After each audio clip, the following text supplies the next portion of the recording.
देखिए क्वेश्चन है, अरुण की आय बाला की आय की 150% है और चंदू की आय अरुण की आय की 120% है। यदि अरुण, बाला और चंदू की कुल आय 86,000 है तो चंदू की आय ज्ञात कीजिए।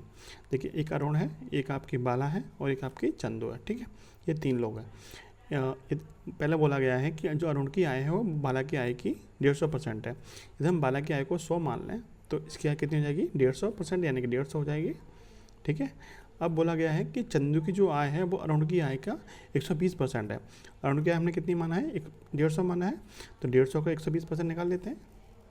150 का 120% निकाल लीजिए, कितना हो जाएगा आपका, ये हो जाएगा आपका 180। 12 × 15 कितना होता है, 180। तो चंदू की आय कितनी हो जाएगी, 180 हो जाएगी। अब तीनों का अनुपात निकाल लीजिए, ठीक है, अब तीनों का निकाल लीजिए, अनुपात निकाल लीजिए। तो देखिए 0 से 0 ये तीनों कट जाएंगे और 3 से निकटेंगे। अब देखिए 15 अनुपात 10 अनुपात आपका 18 निकल के आ गया। अब पूछा क्या है, तीनों की आय दे रखी है, टोटल आय दे रखी है 86,000। इन तीनों को जोड़ते हैं, कितना बटेगा ये, 15 और 10 25 और 18 43।